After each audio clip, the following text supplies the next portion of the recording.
Shoo-be-doo-be-doo, shoo-doo-be-doo-be, shoo-be-doo-be-doo, shoo-doo-be-doo-be, shoo-be-doo-be-doo, shoo-doo-be-doo-doo-doo.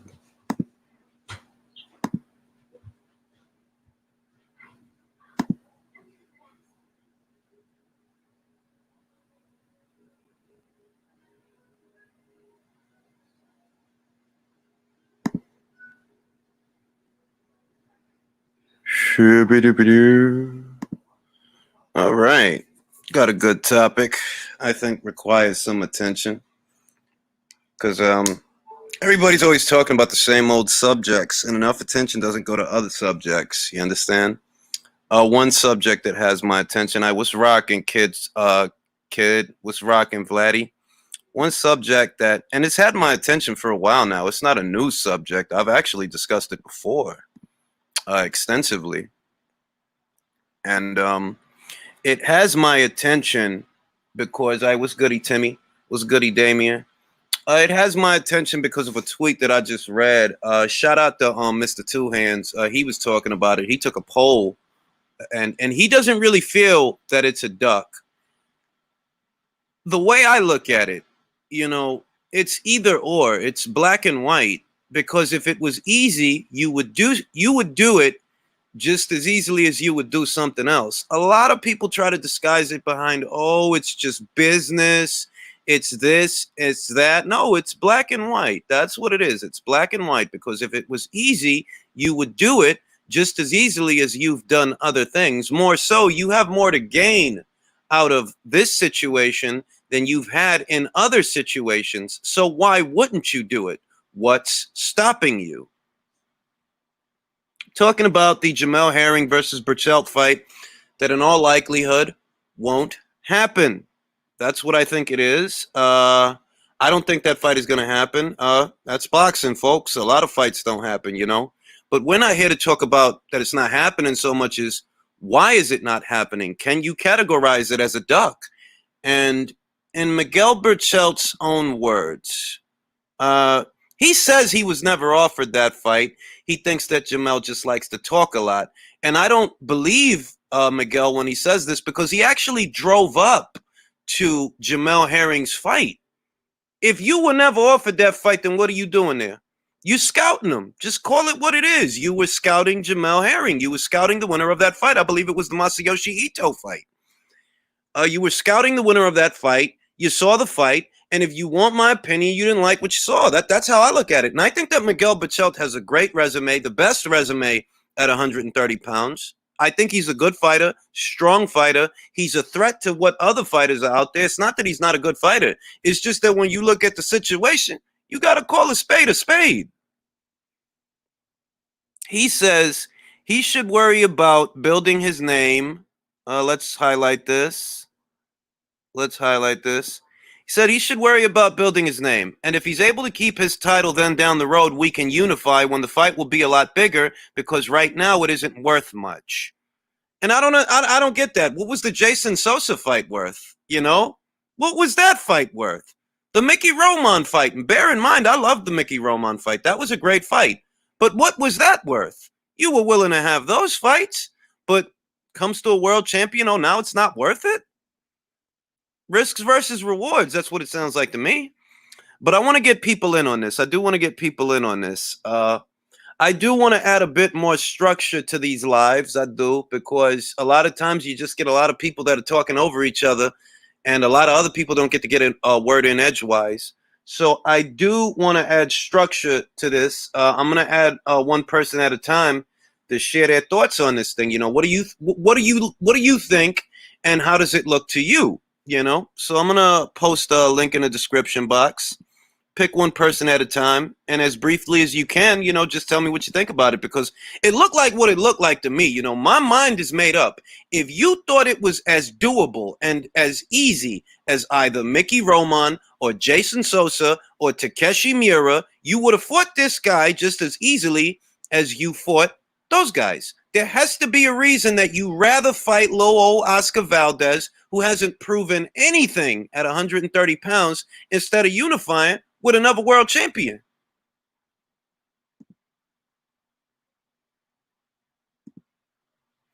We're gonna get some people in on this, and we're gonna discuss it. This will be open to debate, by the way. This is actually open to debate because it's all about perception. You know, but I look at these comments and I just feel like, well, you can't tell me that a unification fight isn't worth it, but Jason Sosa was. What's going on, Nathan? What's going on, Lisa? What's going on, Timmy? Nick was good. Mansoor. I just saw on DBN and Ryan and Oscar has a big fallout. Yeah, we talked about that already. We talked about that already. There's nothing new to cover there. They having a fallout because Ryan Garcia wants more than $200,000 to fight. I'm saying, well, Shakur Stevenson, a world champion, he got paid $400,000 to fight. So what are you asking them to pay you? You want to be paid the same? You want to be paid the same kind of money that a world champion makes, even though you're not a world champion? Yeah, we talked about that. Hey, what's going on, Davey? But yeah, I want to get a couple of people in on this. This is important live, important stuff. It's important, man. So we're gonna get into it, and I'm actually gonna post the link to this live on Twitter. Why not? Why not? See if we can get some people in on this. Because I mean, too much time gets spent talking about the same old subjects, man. I mean, seriously, it really does.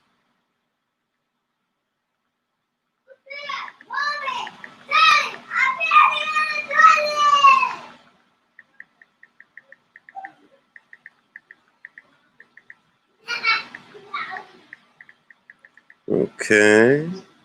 Post this to Twitter.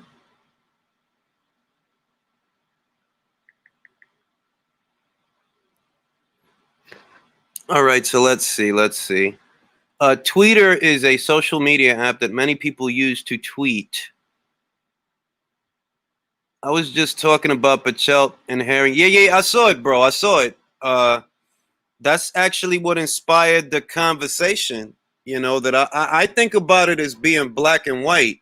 If you okay to fight somebody else for less on the line, then when this kind of situation rolls around, I don't want to hear that it's not worth it, because there's more on the line in a unification match than there is in a Jason Sosa fight. You ain't say that Jason Sosa wasn't worth it, or Takeshi Miura wasn't worth it, or Mickey Roman wasn't worth it, or Oscar Valdez wasn't worth it. You ain't take that stance with them. So why do you take this stance with him? I mean, for me, there's no other way for me to look at it, to be honest. If he want to fight you, and he's saying he want to fight you, and you not showing me that same energy, it looked like what it looked like. I don't know what else I'm supposed to say. He went as far as driving up to Jamel Herring's fight with Masayoshi Ito. He wasn't there for no reason. You was scouting that guy, man. You was scouting that guy. You was scouting the winner of that fight. And when the outcome was decided, in one-sided fashion, I might add, and when the outcome of that fight was determined, oh, now, unifying ain't that important. All right, then why you drove up here? Why you drove up here? You drove up the Jamel Herring's fight, and you drove up the Oscar Valdez's fight. He was at both of them fights. The one where Oscar did not look good. And at the end of the day, who he was sized to fight? Oscar Valdez.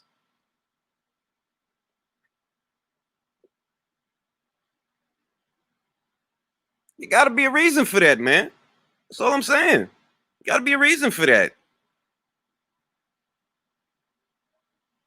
We're going to get some people in on this, man. It's a link in the description box. And y'all tell me what y'all think about it. Y'all tell me how it looks to y'all. I know what it looked like to me. But I don't know. Maybe y'all could change my mind. I don't know. Maybe you could give me a different perspective. But it looked like what it looked like to me. That's all I'm saying. If you could get out of bed for Jason Sosa and Miura and Roman and Valdez and them guys, you can't get out of bed to unify? You can't push for it. Why the other guy got to push? You don't want to push for it? You don't want it? That's just how I feel, man. I think that a lot of people get stuck with their own And perhaps I'm guilty of this to a degree, but I just think that people get stuck on their own opinion of it, even though what I'm highlighting here is not an opinion. And nothing that I've said is an opinion. You drove up to Herring versus Ito, and you drove up to Valdez versus Lopez, I believe. Both of them fights. And at the end of the day, you decided that you rather fight the little guy moving up from 126 to 130 instead of the world champion like you at 130. And your reasoning is, oh, it's not worth it. But you was okay to fight Jason Sosa. So how was that worth it?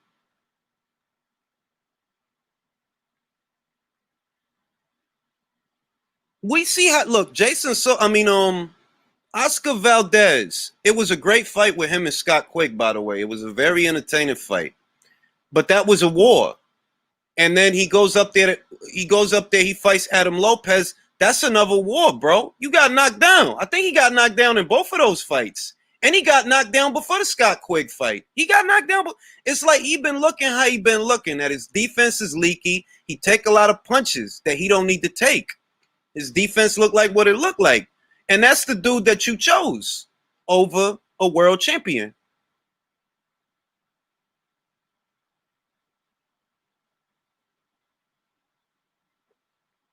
I don't know how else to resolve that, bro.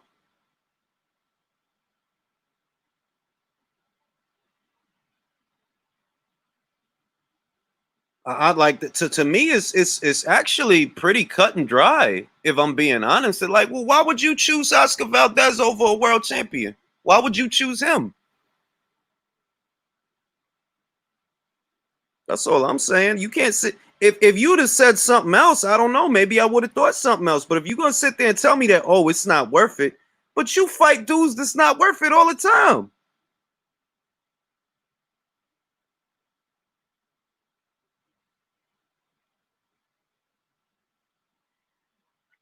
I will say, you're right, Scott Brown. He has about an inch in terms of wingspan, but he doesn't have height over Jamel Herring. That's the thing. He doesn't have height, so the height with the reach, and that he's a southpaw, and that he's an outside southpaw. He's an outside fighter that fights behind his jab. That's a frustrating opponent for a guy who wants to get close to you and start throwing body shots and throwing hooks. Cause he gonna do the opposite of what you want him to. He doing the opposite of what you want him to. He ain't gonna mix it up with you like Mickey Romont.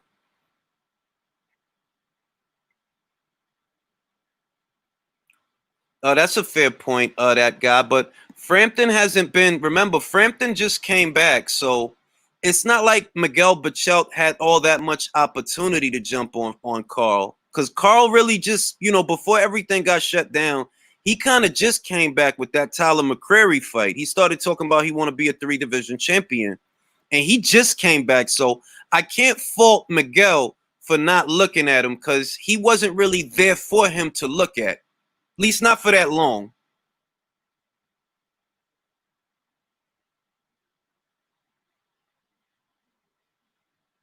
Yeah, that's what I'm saying, man. Sort of like if you good, you can't say I'm not getting out of bed for this unification fight, but you got out of bed for Jason Sosa, bro. Come on now, like how does that sound? I can't get out of bed for that fight. It's not worth it. But Jason Sosa was worth it. Why? Cause he easier to beat. Come on now, you know what it looked like, man. It ain't me. Y'all know what it looked like, man. That's how I feel, JD. That is how I feel about it. I don't know how else I'm supposed to look at it.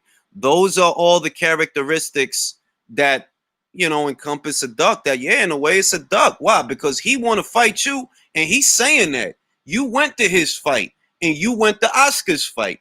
Who looked better in a fight? Herring versus Ito or Valdez versus Quigg?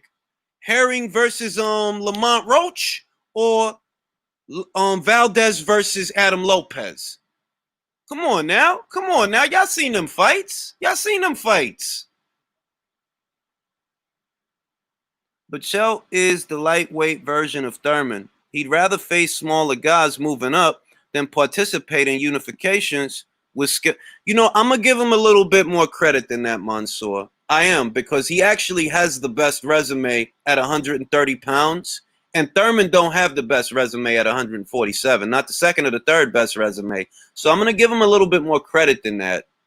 I'm not gonna say that, oh, he ducking everybody, he ducking everybody. I ain't gonna say that. I'm gonna just say what I've been saying. He went to that fight and he saw something that he did not like. If it would have been Masayoshi Ito that won the fight, I guarantee you Berchelt would have been unifying with him. I guarantee it. I like the Men's Warehouse. I guarantee it.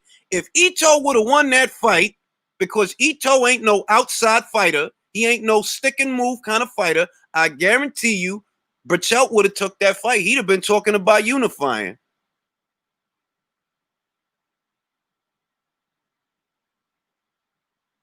And I think that there's some truth to that, JD Boxing, which is why I don't want to maul him over this one situation, because it's true that Miguel Berchelt wants a Vasyl Lomachenko fight. So I like that he won a Lomachenko fight. It's just that what I'm saying is, if you can make time, you made time to fight Jason Sosa. You making time to fight Oscar Valdez. Bear in mind, he not fighting Valdez next. They're going to have a tune-up fight. But you still have every intention of having that Valdez fight because you think that fight is important. I dig it. I understand.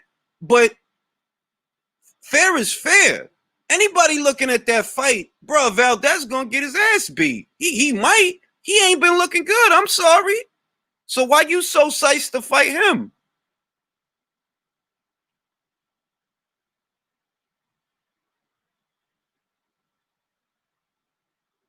I mean, I'm gonna say this. Mr.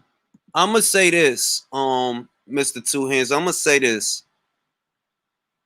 I don't think that he wants to gamble losing a decision to Jamel Herring. Like, you could tell me, right? Say you told me that you got Berchelt winning that fight. I ain't gonna get mad at you. He got a chance. He's a damn good fighter. They both damn good fighters. But I don't think he want to gamble with that guy. I honestly feel, when I look at it, it looked to me like he looking at it like, yo, you know what? I ain't going to take a chance on Herring. It's not worth it. If the money was better, then I would take that chance. But right now, it's not worth it, because he might make me look bad, and he might beat me. He might. So it ain't worth it.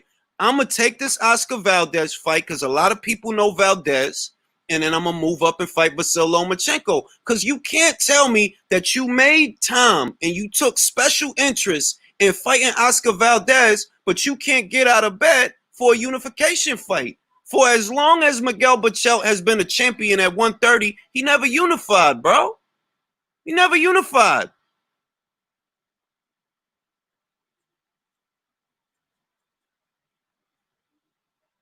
I mean, it could be, bro, but I mean, that's still a poor excuse, Eparoqua. That's still like, come on now. Like, you see how Oscar been looking, bro. You know damn good and well that dude, he don't got the defense for it, man. He don't. He take too much punishment.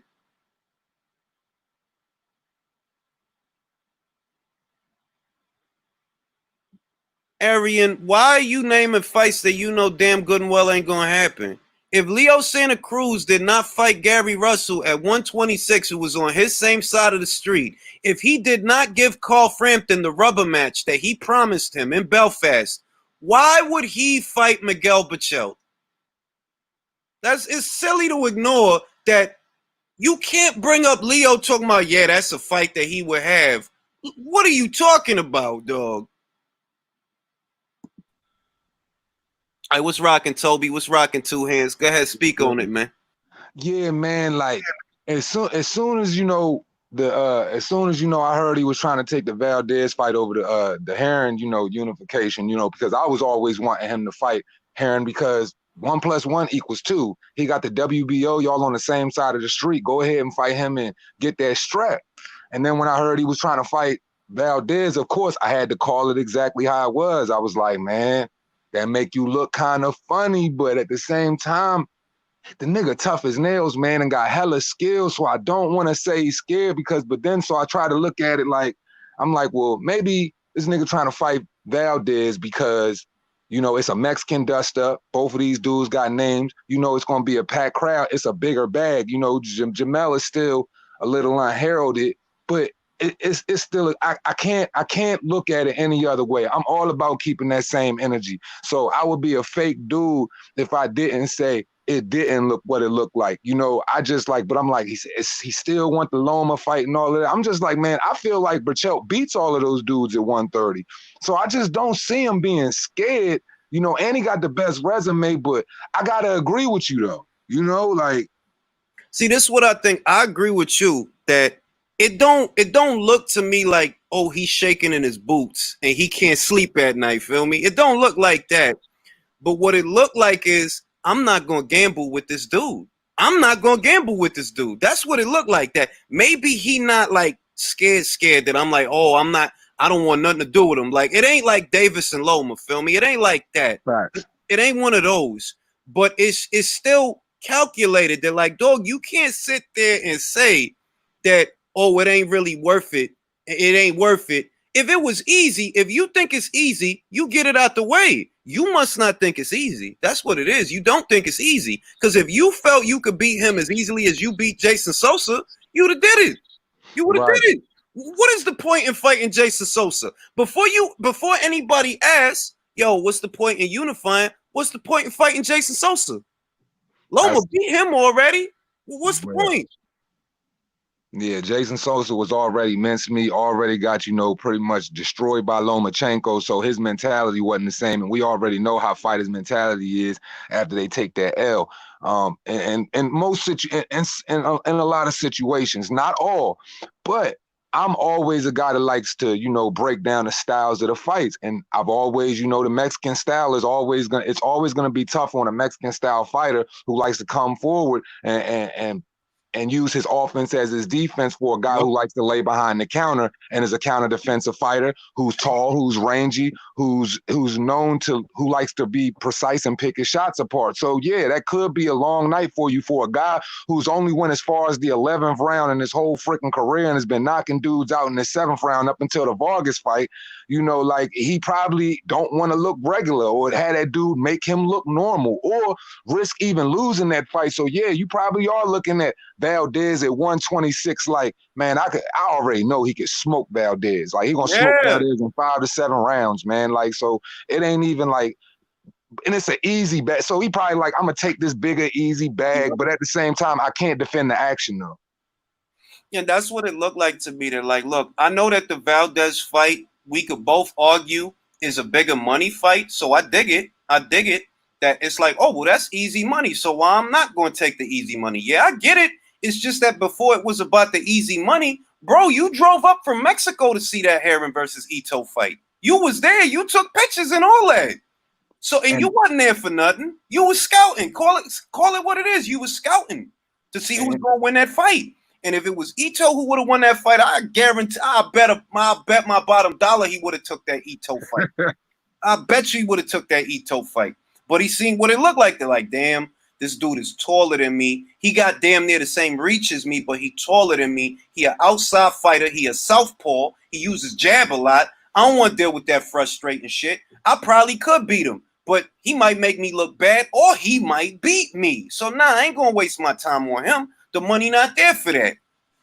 Yeah, as if and see, this is the thing. This is a part of that I didn't knew that you brought up to me. I never knew that he rode up to scout both of those fights. Yep. So the dynamic of my conversation would have changed.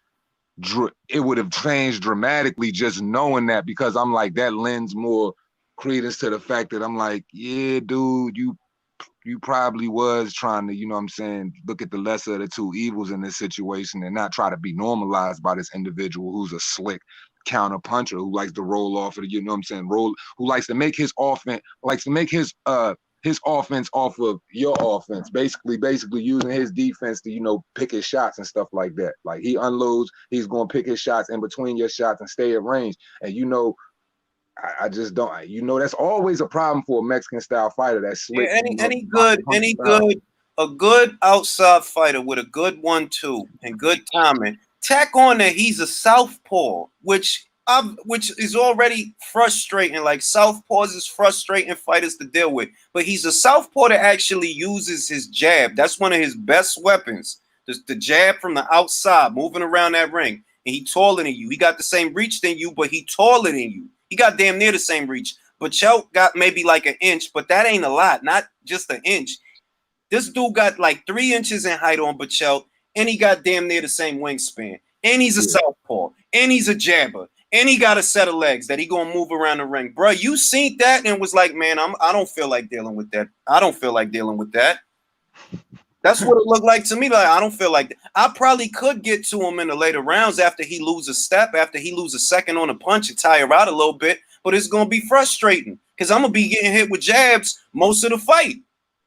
Yeah, like he definitely would be. It definitely would be one of those situations for the first half of the fight. You know, Berchelt will be having to, you know, just take his time and, you know, try to find his shots at the body and basically be trying to catch Jamel. And it just ain't really going to happen. He's definitely going to have to pick up steam in the second half of the fight to try to get him out the way. But, you know, with that type of style, once again, it's just one of those things to where, like, it's always going to be tough. So once again, if you're looking at the lesser of the two evils and it's coming with a bigger check, you know, and you drove up there, I mean, you know, it don't take rocket science. That's what I'm saying, bro. Like, think about it like this. You ain't drive up from Mexico to see a fight. You could have stayed in Mexico to see a fight. There's plenty of fights that go down. You ain't drive all the way up from Mexico up there to see that fight for no reason. You know what you was doing, and you seen how it went down. And you didn't like it. Like, nah, I don't feel like dealing with that. It ain't worth it. The money not even there yet for that fight, so I ain't with it. That's what it looked like to me.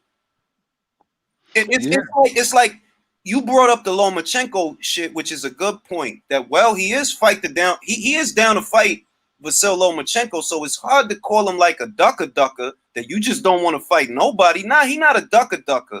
But it looked like one of them things where it's like, yo, I'd rather lose to Loma than lose to him, then run the risk of losing to him. I'd rather try out Loma. And if Loma beat me, it is what it is. You know, Loma beat a lot of guys. But if I lose to him, well, that derails the Loma fight. Then I don't get to have that Loma fight. I might not.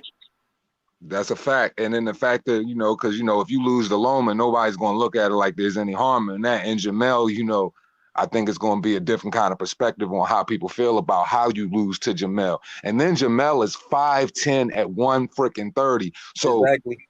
And once again, a southpaw. So that shit make it hella different, bro.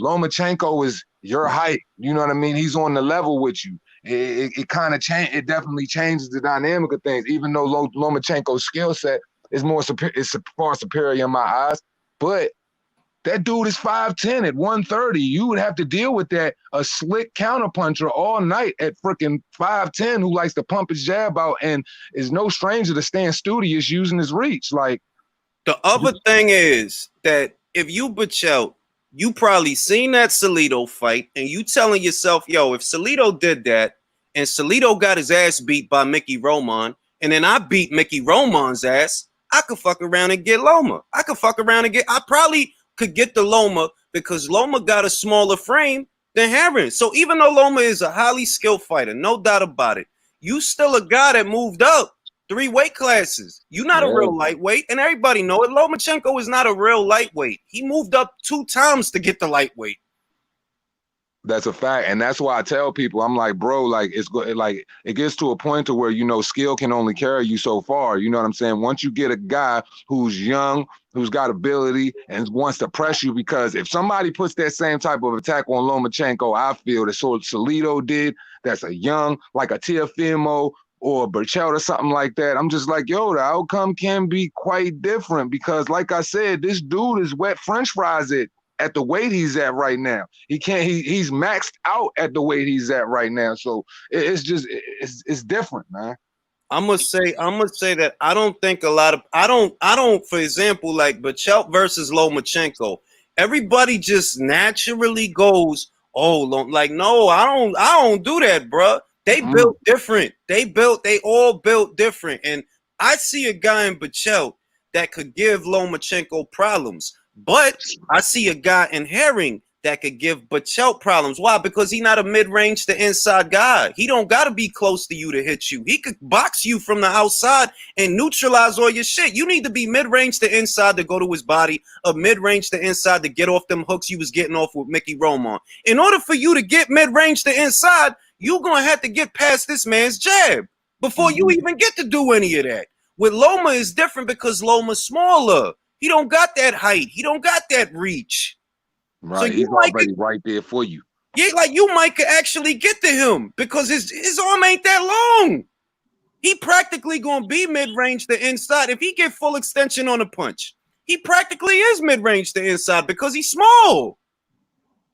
Yeah, and I just, and it's definitely a different fight for Lomachenko than it is Herring. Once again, not only the size, but you know, Berchelt used his offense as his defense, and it's hard to penetrate something like that for a guy who throws 7 to 8 shots and just keeps shots coming in bunches like that and has heavy freaking hands in his left and his right. So I'm just like, yo, for that fight for Lomachenko, I see that being a tougher stylistic match for Lomachenko than Jamel Herring. And you know, you got the Lomachenko stands that might act out about that, but those are the facts though. Styles make fights, bro. Yeah, like Loma is a guy that like you don't try to box him. That ain't gonna work. That's his bread and butter. Don't try to box them. Pick your shots, take your time, look for the Kodak moment, punt. Like that ain't gonna work, bro. While you trying to figure out how to do that, he winning rounds. So don't do that.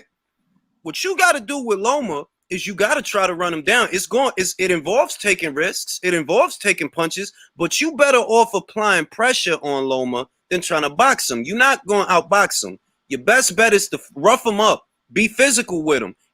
I mean, like, I ain't saying what Salido did was okay, but you see the kind of fight that he fought. They're like, yo, it's rough and tumble, bro. He ain't here for no finesse fight. He ain't here for no, he going to punch you right in your meat. Right in your meat. Like, nah, this is a fight, bro. We ain't gonna do that Olympic shit out here, bro. We here to fight. Bruh, you just said it because I was just trying to tell the boys, I was just telling the boys the other day on the panel. I said, bro, that amateur pedigree, that amateur pedigree is cool and all of that. But I said, yo, bully fighting ain't at the amateur style. These dudes is boxing. Like, this dude doesn't have that pedigree of dealing with a bully fucking style in the professional rankings. He's only dealt with it with Salido. Now, get somebody like a Berchelt on you. Get somebody like a Teofimo Lopez who don't respect you, who don't fear you, who just ain't worried about you, who don't feel like, you know, who feels like they can walk straight through your punch. If you don't have no pop to keep them boys honest, they gonna get on you. And I hate to say it, they gonna cut a couple vaginas in your forehead. They might. And this is what I'm gonna say about Teofimo. I have not seen Teo because Teofimo's not a volume puncher. He really ain't. He looked for the right shot. He don't just let his hands go for the sake of letting his hands go. Like Teofimo's a boxer puncher. Miguel Berchelt, that's a pressure fighter, bro. That dude gonna come forward the whole goddamn fight. That man is gonna come forward throwing punches the whole fight. Teofimo will lay off in spots. He'll lay off, try to roll punches off the shoulder, look to work off the counter. He'll do that in spots, like with Masi. What's that Japanese kid that Masayoshi Nagatani, right? Masayoshi Nakatani. You know, he ain't just going to trade with you, Teofimo. So it's a little different. But with Miguel, bruh, you better shake and bake this man, because if you don't, he is going to try to run you over. That's what he's going to try to, the whole fight, that's what he's going to try to do. From the 1st to the 12th. He's going to apply that pressure, and he's going to stay on you, bro. So and I understand people's like, well, Loma, you know, he's been coming along since this, but I'm like, nah, he ain't fought that style though, bro. He ain't fought that style. Not since Salido. Not since the Salido fight. I ain't seen him in there with no pressure. And I'm not saying, look, I'm not even saying they was guiding him, because if you pay attention, it wasn't no other pressure fighters out there at the time. Like, Real Corrales was not a pressure fighter. Alberto Machado was not a pressure fighter. You know, the only other pressure fighter really was Miguel Berchelt. And they you know, they setting it up. They trying to make it happen. So it ain't, oh, well, he ducking. No, it ain't no ducking. Get that shit out of here. It's just, yo, it's true. I haven't seen him deal with a pressure fighter since Salido. That's it. Salido and who else? The rest of them guys was boxer punches. Luke Campbell is a boxer puncher. He uses jab, get mid-range to inside, put shots downstairs, goes to the body. That's a boxer puncher, bro. That's what he do. Use the boxing to get off the punching. He ain't no pure boxer. He ain't no pressure fighter because he's not just trying to mow you down. The only pressure fighter anywhere at or around 130 or 135 is Miguel Berchelt. So I think Miguel Berchelt to give him problems. But in that same way, I think Herring to give Miguel Berchelt problems. That don't mean I don't know if he would beat him. But it got to be something that he saw in him that he did not like. Because why you going to go with Valdez, bro? Valdez, God bless him and his family, he been looking like doo-doo. That's a fact. That's a fact. He just got knocked down in his last fight, didn't he? Yeah, with the Lopez kid, the kid that just fought this past week. That's why I'm like, of course. You drove up to 2 fights. You drove up to 2 fights, and you went with the guy that been looking like doo-doo, that been getting lumped up. He got lumped up before he even fought Quigg. He got dropped before that. I think he got dropped in the Quigg fight, and then he got dropped again in the Lopez fight.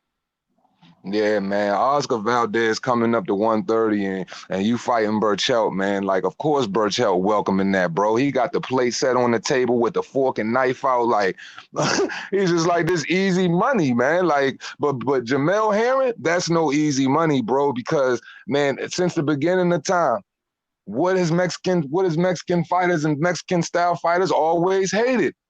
A slick counter boxer puncher. Yeah. They call you runners because you ain't gonna stand in front of them.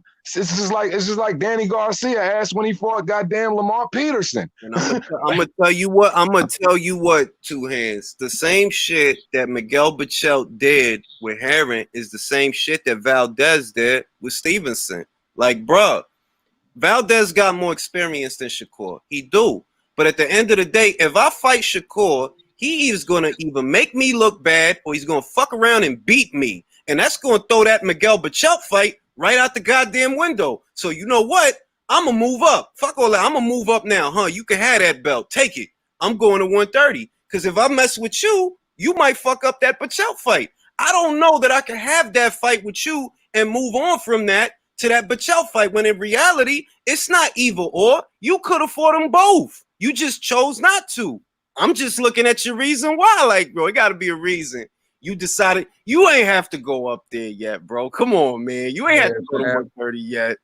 He already knew, fam. He was like, man, Shakur gonna make me look dumb as hell in this joint, man. How you swinging at air and, you know, timing you and catching you all night. What a mean streak attached to it. Valdez didn't want that type of problem. So, of course, you went up there to somebody that could mirror your type of style that could be in front of you. Because you didn't want to be swinging in air all night and deal with that type of matrix, bro. Like, that's just the truth of the matter, man. So it seemed like these boys doing the same shit, fam. Yeah, like, look. If you Valdez, right, you got 2 guys in front of you. They both stand a real chance of beating you. I'm like, I know it's soon for Shakur, but I'm gonna tell you right now, if they would have made that fight at 126, I would have picked Shakur to win that fight. That's how I feel. So look at it this way: you got 2 guys that's in front of you. Both of them stand a legitimate chance of beating you, but you make more money fighting one than the other. So it's not a coincidence that that's the way you went. They're like, damn, I'm probably going to get paid more money for fighting Berchelt. So I'm going to go fight Berchelt. Because if I fight Stevenson, I'm going to fuck around and get beat for a little bit of money. I don't want to get beat for it. If I got to get beat, if I got to run those risks, then at least let it be worth the money. And let it be a fight where I can actually, you know, I have a better chance of looking like something. Because realistically, man, I'm telling you, man, like, it's just never a good recipe for that Mexican style to fight, you know, to fight slick boxers, man. Slick boxers always bring the worst about them boys, man. It's just bad for the style, man. Like, it's bad for the style. So, like, you got to look at it like this, bro. Most people forgot, right, that Masayoshi Ito is actually real big for 130. Like, he tall for 130. He got reach for 130, right? And if you could shake Masayoshi Ito, the judge, with his big right hand, if you could shake and bake him to where he can't even land that right hand most of the fight, you probably could do that to Miguel Berchelt too, because he's smaller than Ito. I think he's more durable than Ito, though. I do think that. I think Berchelt takes a way better punch, and it's harder to get his respect than it is to get Ito's respect. But it's just that, yo, Ito was a big kid for 130. He big for 130. And Jamel shook him, but he was shaking and baking him easy. So you gonna see that like, nah, man, I don't feel like dealing with that. He gonna Yeah, pivoting and sidestepping and jabbing me, and I'm gonna have to try to get close to him. And nah, I'm good, man. Let me fight Oscar. yeah, definitely. You know, he definitely look because I mean, Ito wasn't no slouch. You know, so he definitely was. I'm telling you, bro. Like now, you know what I mean. Now that I have the perspective of knowing that he drove to those fights and scouted them out and stuff like that, and I always felt like, yo, that's kind of fishy to me. You fighting a 126 guy, and you got the unified guy, bro. The style definitely isn't favorable for him. But it's one of those fights I always wanted to see because I know that type of fight is gonna bring the best out of both fighters. Yeah, You that's the know, so class. That's the classic. That's the classic matchup: the boxer versus the puncher. That's literally one of the most classic matchups in boxing. The boxer versus the puncher. Miguel Berchelt is the puncher. Jamel Herring is the boxer. And you see, I would say, in older eras of boxing, you used to see that stylistic clash all the time. But now a lot of people wised up, like, yo, look, that puncher, it's not that that punch is not a good fighter. He a good fighter, but this is a bad style matchup for him. Like, look, Mean Machine and Ray Robinson, another example of the boxer versus the puncher. Ray Robinson is not all that nice, bro. I'm sorry, but nah, he's he's not not. all that nice. It's just a bad style matchup that the boxer tends to have an advantage over the puncher. So, yeah, I mean, you don't want your guy to go out there look bad, and then they be like, you robbed Ray Robinson. He beat you. You know what I mean? They Mean gave Ray Robinson a draw because Kavaluskas was supposed to go out there and supposedly make it look easy word. and go like that. It Same as didn't. Josh Kelly. Josh Kelly was supposed to go out there and make it look easy, but he was playing around and shit. It didn't go like that. So, It's, styles. it's like it's like I've seen that stylistic clash a lot of times, right? And ultimately, it boils down to the levels. Because, like, for example, look at Jesse Hart and Joe Smith Jr. That was the boxer versus the puncher. In that situation, it worked in the favor of the puncher. But why? Because the puncher that you fighting is a pressure guy. All Yeah. he's gonna do is come forward. That's it. That's all he gonna do. He don't know how to do nothing else. He don't care what you hit him with. He got a granite chin. This is a guy who's been cracked by later Alvarez twice and had his jaw broken and still didn't hit the freaking floor. And Bivol put it on him, and he had noodle legs and still chose to stay up. Like Joe Smith switches. He goes from orthodox to southpaw. And I mean, this dude's got heavy hand. He's got a heavy right and left. Anything he hits you with is gonna freaking hurt you, and he don't stop coming forward. I mean, this dude owns a tree logging company. Like he owns a tree logging company, and in his spare time, he beats the shit out of people. I'm gonna let me address Chet Collins. I don't know how you could think that. You must not have been watching Oscar Valdez's last couple of fights. That's all I could say. That's the most I could. Ain't he little? That's the other thing. He was little for 126. Yeah. He mad more little at 130. He's even more little. So I don't know. I don't know, Chet, but I don't see it that way. I don't see it that way. Valdez is like he real rap French fries at 130 with them boys up at 130, man. He walking into some hella problems, man. But you know, like I said, less of the two evils. Let's get the fuck away from Shakur and let's run up here to a guy that's gonna be standing in front of our face because we already know Shakur that what right now he's the most defensively sound fighter as far as stats are concerned. This dude does not get hit for real. He don't. He just all he need is the experiences, but the style that he got, bro, he's a problem for everybody, man. He a problem for all he need is the experience. Let me answer Junior Bell's question. If you talking about Joe Smith Jr. versus Eleider Alvarez, I go Alvarez on that one. I like Joe Smith, by the way. Fun fighter to watch. But if you know anything about Eleider Alvarez, he been around the block a couple of times with solid fighters, bro. He could assert himself against Joe to get his ass to calm down. Stop standing in front of me. He could do it. Jesse Hart, man, you don't throw enough punches, bro. You can't just keep moving laterally and don't throw no punches. You got to get that man's respect. If you don't get his respect, he's just going to run you over. Yeah, Jesse Hart definitely fucked his career all up with that fight. He was popping big shit, and that boy went in there and railroaded the shit out of him. Yeah, and that's the fucked up that Jesse talked all that shit, all that my city like, man, don't put it on your city, man, because if you lose this goddamn fight, you ain't gonna be able to go to the bodega without somebody saying something, man. You ain't gonna like don't put it on the city, man. Shout out to Boxing God. I'm enjoying this live at work. I have to go, but I catch the playback in New Orleans. Seems like somebody wants oysters. I dig it, bro. Much appreciated. Salute, BG. But yeah, I got Alvarez in that fight. But just back to Shakur, it's like it's obvious what happened between. And I ain't bear in mind, I didn't even call it a duck. I can't call it a duck because you trying to fight somebody that's more dangerous. You feel what I'm saying? Like I can't say like, yeah, Valdez duck Shakur to fight who? To fight Berchelt? Nah, that's not a duck, bro. Like, nah, it's not. But I see what you did though. You stand a chance of losing to Shakur. You stand a chance of losing. Yeah, my son bugging out, man.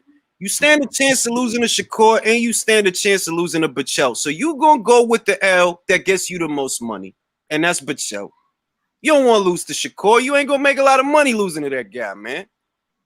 Yeah, man. Like, and I mean, like I said, man, not too many people are sharp on Heron unless you really a fan of boxing, bro. But we already know when you put two popular Mexican fighters together, you know the Mexican community support their fighters and they love their boxing. They coming out on some UK business, like they coming out there. So I mean, that's true, and that's why they doing it. That's why Valdez rather. And the funny thing is, to me, if you want my honest opinion, if Valdez want to have longevity, right? Because you with Reynoso, so all you really need is a little bit more time for your defense to really start kicking in, so that the stuff that you doing with Eddie Reynoso will start to rub off on you.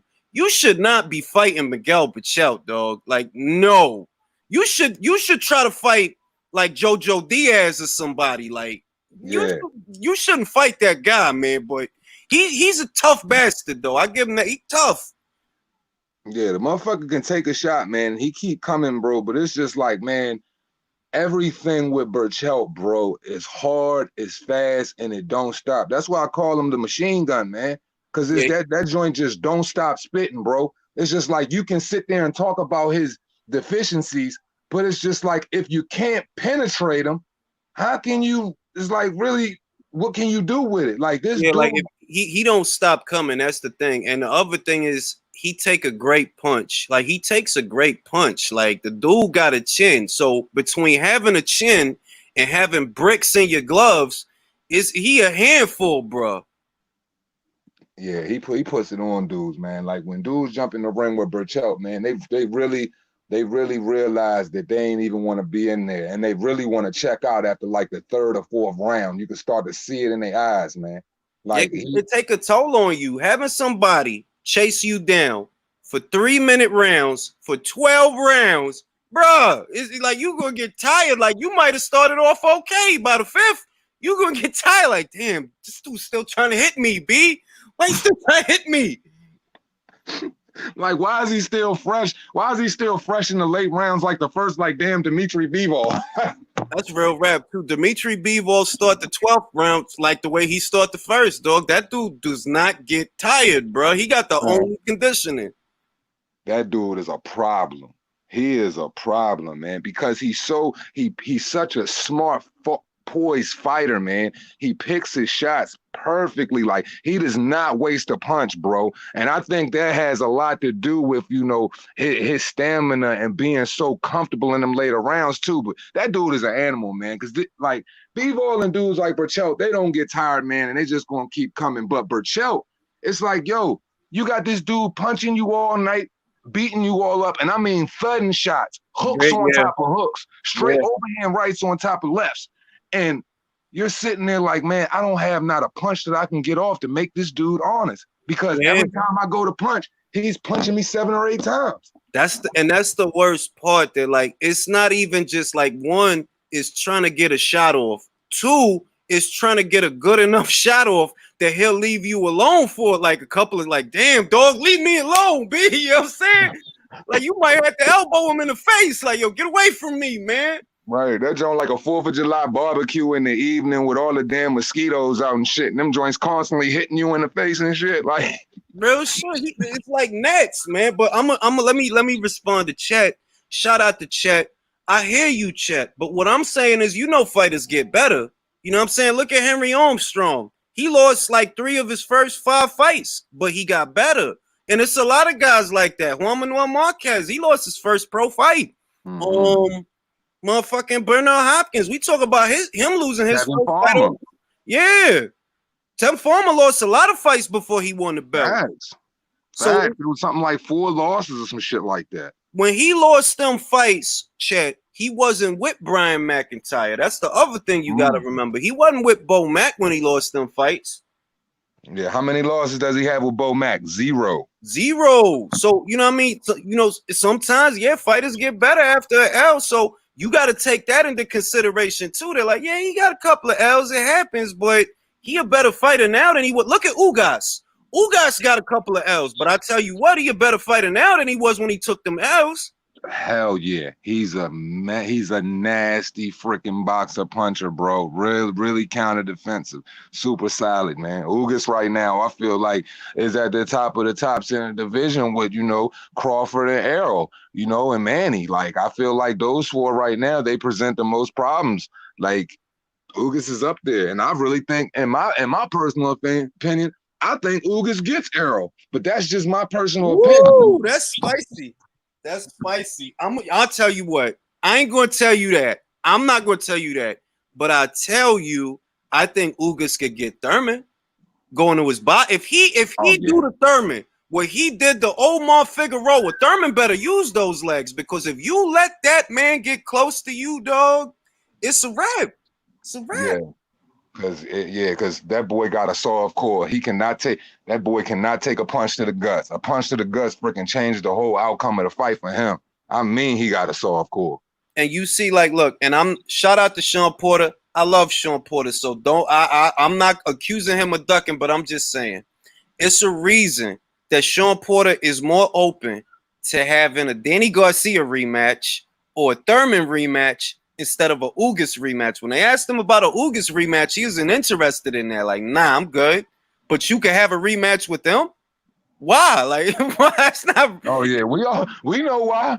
He know because he had to sit up there and try to make his excuses talking about, I got other styles. I'm like, no, that boy made you go on the back foot all night. You didn't like getting punched by that guy. He was putting pressure on you. You didn't like the fact that this dude was stalking you down and he was making you honest. Like, for real. Like, and honestly, if they would have called that 11th round shot as a knock, yeah. I'm a Sean Porter fan, so like, but I gotta admit that the fight was close. Like when people tell me, right, oh, I scored it for Ugas, I can't get mad at that. Like I can see I can see how that happened for you. Feel me? I can see. It's just that for me, it's a rule of thumb.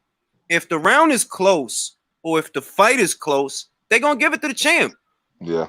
If the round is closer to it go back to the Lennox Lewis and Vitaly shit. Vitaly was up by a point, bro.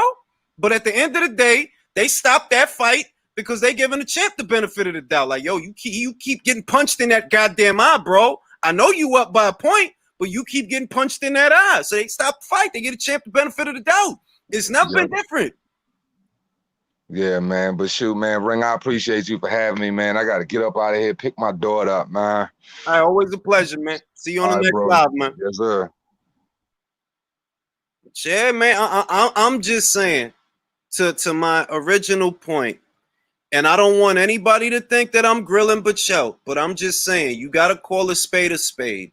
You can't tell me that you get out of bed for Miura, for Sosa, for Roman, and for Valdez, but you can't get out of bed the unified title. That's the name of the game, bro. That's what it's all about. That's what you building towards. You become a champion, and then you start fighting other champions to show everybody that you better than them.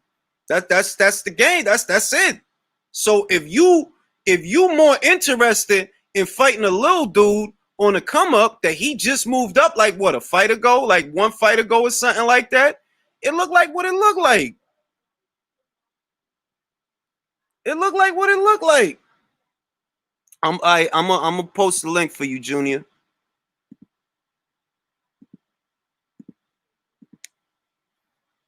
I mean, and I'm once again, I think he has the best resume at 130 pounds, and I happen to think that he could actually give Vasyl Lomachenko problems.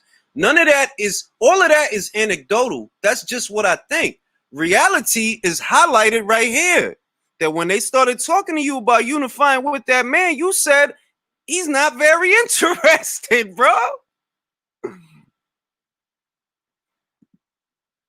I go ahead, boxing source, speak your piece, man.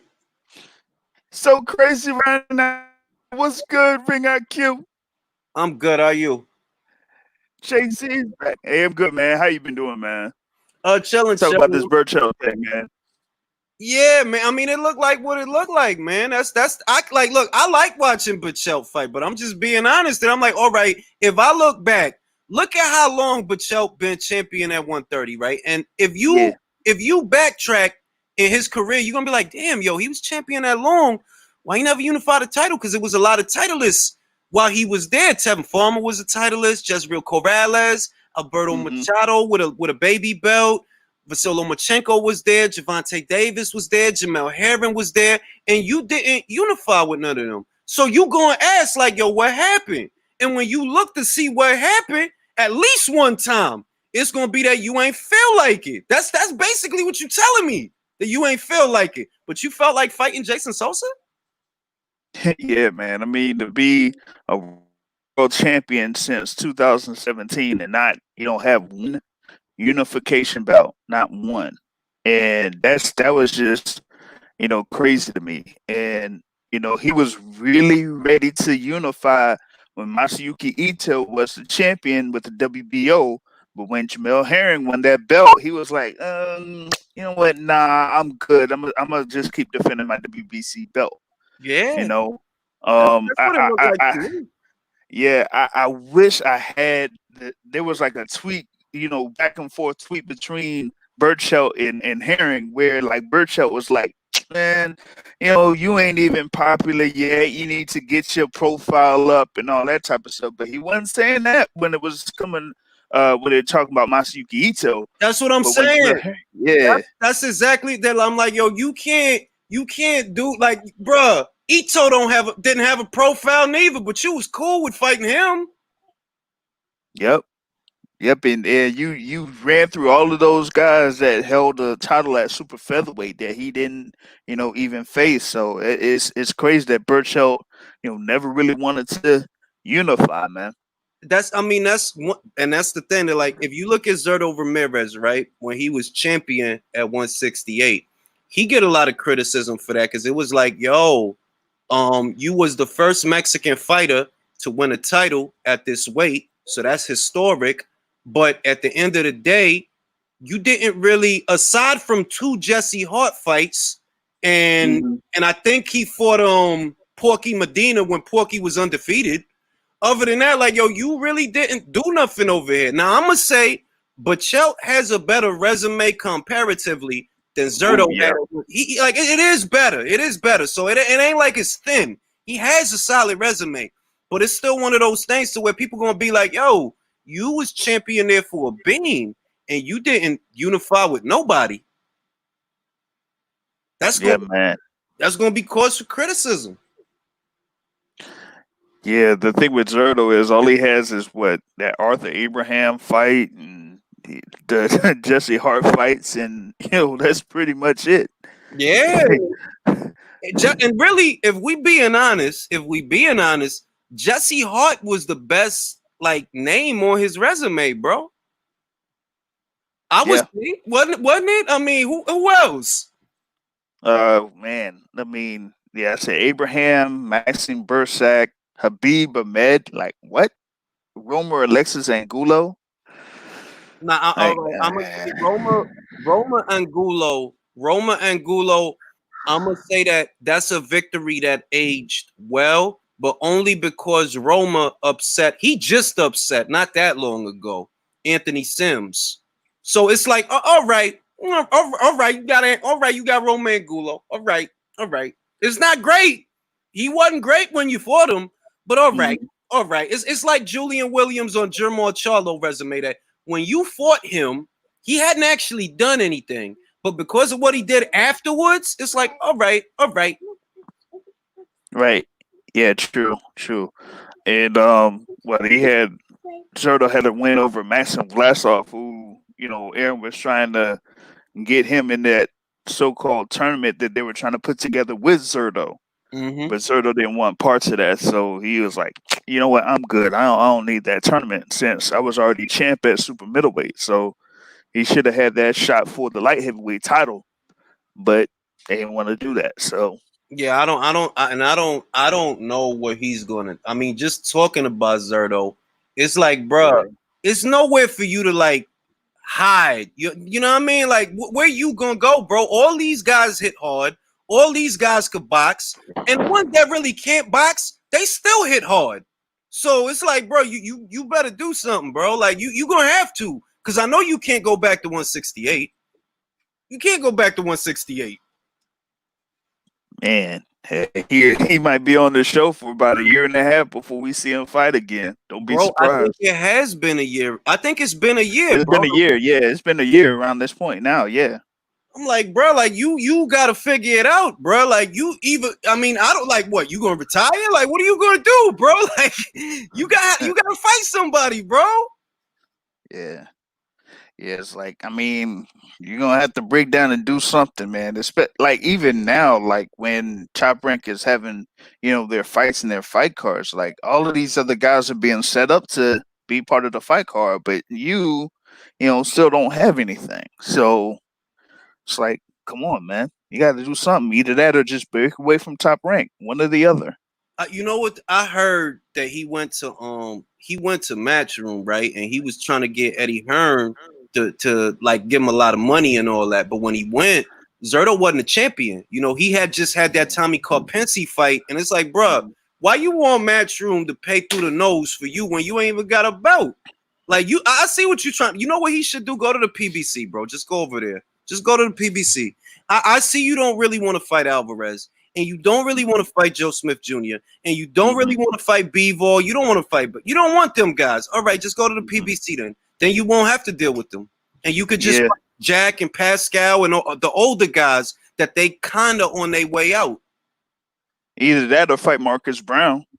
Yeah, and Brown is actually pretty good, to be honest. The only thing with Brown is that he chinny, but I like his stab to the body. I like his athleticism. I like his jab. I like that he those sharp punches. Like he good. He just don't take the best punch. That's what he got that's working against him. He really don't take the best punch. Yep, very true. Because he got caught a good amount of times against Pascal, and I'm like, how are you getting caught against Pascal, man? Like, and before that against Kalajdzic. Yeah. And bear in mind, I didn't find out about the Kalajdzic fight until way after, and I watched it. I'm like, oh, now I see why they say, because there was a lot of people telling me that they felt that Kalajdzic had won the fight. I'm like, all right, I gotta watch this joint, see what people talk. I seen it. I'm like, yeah, I see what they was talking about now. But he's still a good fighter. He really don't take the best punch though, and that's tough at 175, man, because a lot of those guys hit hard. Yep, and to think he almost would have fought Kovalev if he ain't getting in trouble, man. Yeah, not for nothing. Not for nothing. So that's my son bugging out in the background. Give me a second. Yeah, man. It's almost Father's Day, man. So you gotta get prepared. Yeah, I know. We only get one whole day out the year, and that whole day we really don't get a break. But that's those are the breaks. Yep, true. But yeah, man, I just feel Zerto, he's stuck between a rock and a hard place. I don't know what he gonna do, man. Let me see what Chet told my. Chet said if Roy retires after the Ruiz, is he top 5 all time? Ooh. Oh yeah. I've been saying that, Chet, that he should have retired after the Quiet Man fight. He should have retired. Like there wasn't no reason to go back down. Yep. And the thing is with Roy Jones at that particular point, he would have ended up fighting Mike Tyson. I keep, talking about the Jay Prince thing where he talks about Mike Tyson versus Roy Jones and how we was trying to make that fight. And that I think it was the Maloof brothers were going to put up the money for that fight. And Mike Tyson was down for it, but Roy Jones was not because he wanted more money for that fight. and because he wanted more money, that fight got shot down, and Roy went down to light heavyweight.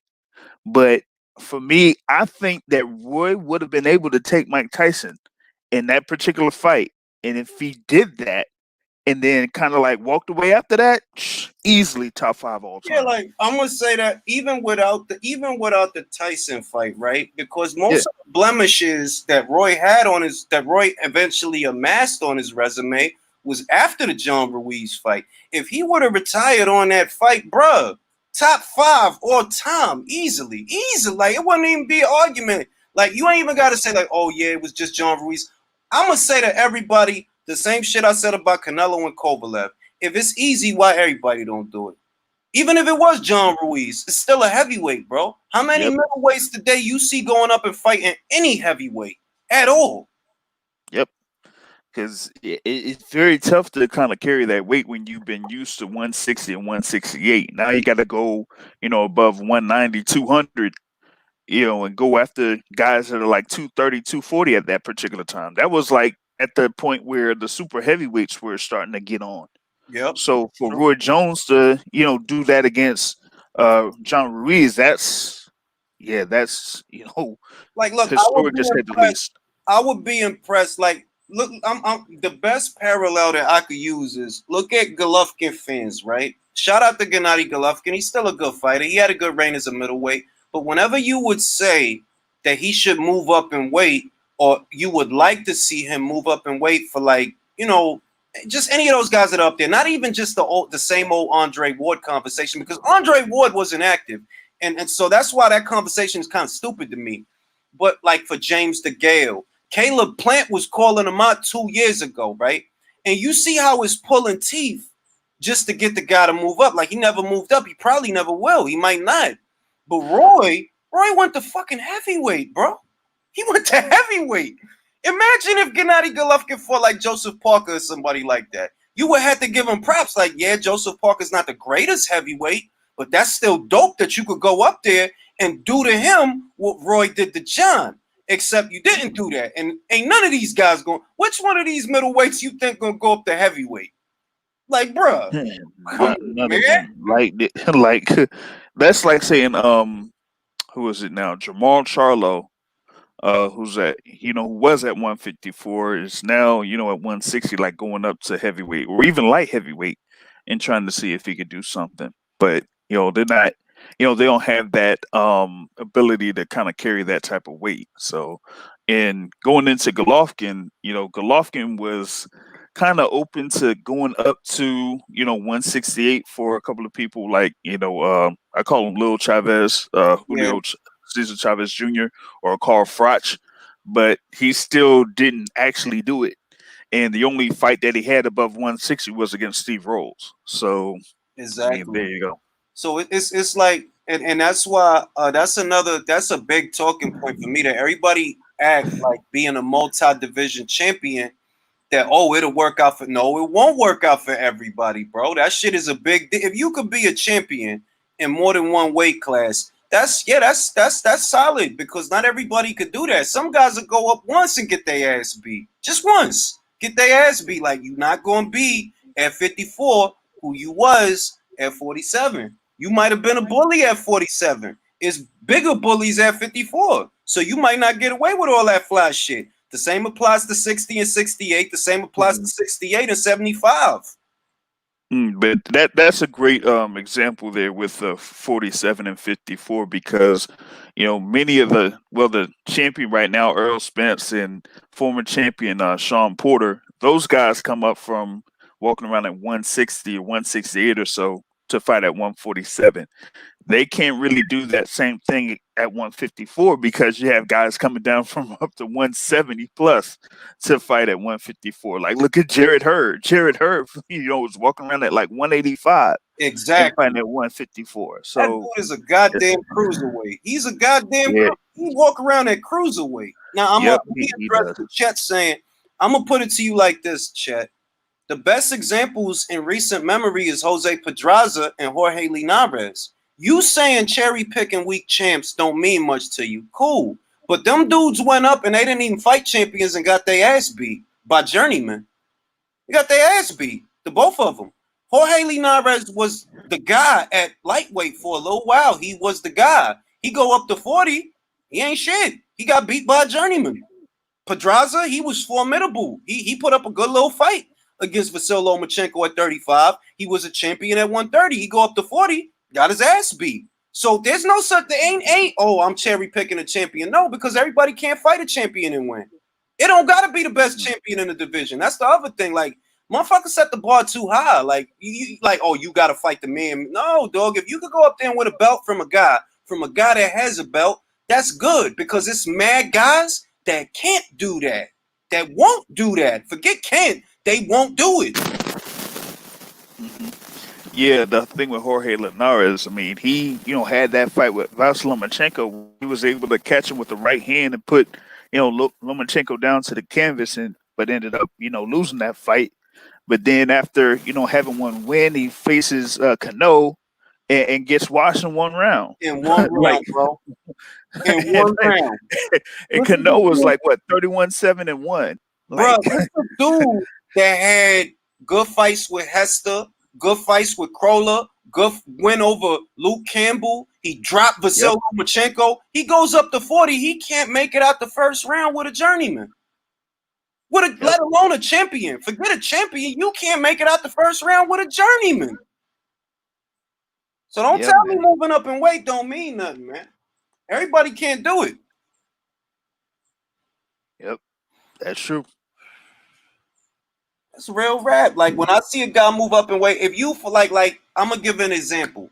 Mikey Garcia versus Sergey Lipinets. That's a good, solid win. Was Lipinets the best 140-pounder? No, but he was a champion. Was he a champion for very long? No, but I bet you that same Sergey would have stomped a hole in Jorge Linares' chest.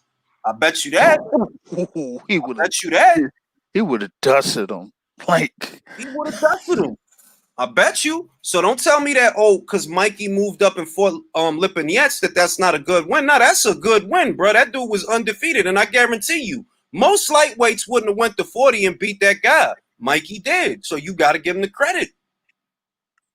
Whoa, wait a minute. What is Laughing God talking about with Austin Trout? No. Trout does not walk around at no 200. Hell no, dog. Hell, Trout is little, bro. Trout is not a big guy. He's little dude. Like, come on. If he was walking around at 200, like, did y'all see his fights against the Charlo brothers? Look at the Charlo brothers compared to Austin Trout. Bro, the Charlo brothers. Jared Hurd compared to heavyweights next to him, yo. They look like light heavyweights next to him, B. Come on. Like, Trout is trying to fight at 147 right now. But you saying he's walking around at 200? Stop it. Yeah, like man. Like I seen Trout. I seen recent pictures of Trout, man. That dude is little, man. Like, crazy. Like, nah, man. Yeah, that's not. That dude walk around at 150 something at best. 150 something, 160 something. Yep. That's true. 160 at best, man. Dude ain't no damn 200 pounds. That's crazy talk, man. It's absolutely nuts. He don't got the frame to carry that much weight. If he was 200 pounds, he'd be fat as shit. Oh man, yeah, he would definitely be. Yeah, he would not be walking around well in the ring if he was at 200, trying to come down. He wouldn't make no 154 if he was at 200. Ain't no way. Yeah, ain't no way. It's not possible, dog. You can't for him to win a championship at 154 pounds, and he was coming down from around that weight. I don't see that. What's this thing here? Now, Jared Hurd, he looked like he walk around 170, 185 or something. He do. Oh, he's been at 185 or 187. Like, I talked with him, man, that was like a couple years ago. At the gym. Yeah, you said he was like around 187 when he had his injury. Yeah. He was like around 187, 190. So I mean, he got the frame for it, man. Like, he could easily go up the middleweight to super middleweight. He got the frame. I just don't know if he's gonna have the punch. That's what I don't know. Yeah, he won't have the punch. Well, I have to see like how he would, be able to work because he doesn't even have the punch at 154. And he's coming down from so much to But maybe 154. And he doesn't have you the know what punch. it is, bro. Maybe, Maybe he don't have the punch at 54 because he coming down. Like he yeah, drained himself, and he still feel like he good enough to fight. But maybe he would have a better punch. I'll say, maybe he would have a better punch at 60. Maybe. yeah, he may be. But he had his one fight here this year, still at 154. But I don't know what he's gonna do after that. And I say that there's still a good amount of fights that he could have at 154, but if he moves up to 160, he could, still be able to get himself to be in contention for a world title at 160. Well, if they keeping him at 54, it's because they monopolizing a division. Like, why send him Yeah, up to 60 when we ain't got no belts up there? We only really got one you only belt, have one. Yeah, and all the other belts is with other people. So we just gonna let them sit tight right here and make fights right here. We send them up there, we ain't gonna really have nobody for him aside from Jamal, and Jamal on his way up. yep, that's true. So hopefully they can make all those fights at 154, man. I mean, they got Jamel Charlo versus Rosario that they're trying to put together or finalize. But even after that, there's still a good amount of matchups that they can still make. Yeah, I mean at 54 they got Brian Castano, they got Jason Rosario, they got Jamel, they got Jared. They could always call up Austin Trout and make him fight Brian Castano. Like Austin Trout is everybody's fighter. He could pop up anywhere. Yeah, yep. He could pop up anywhere. Yeah, you got you also have Erickson Lubin, Tony Harrison, Yep. still out there. So I mean, they got that division on Smash, and you could see why. Lara's still out there too, man. Yeah, that's true too. That's true. But Lara been out for a while, man. He been out for a while. And he lost his girlfriend. You remember the girlfriend that he had? Oh yeah. We were talking about that. Yeah, I think we were talking about that a while ago. Yeah, man. I don't know what happened, but things ain't looking good for Lara, man. I don't know what's going on. Mm-hmm.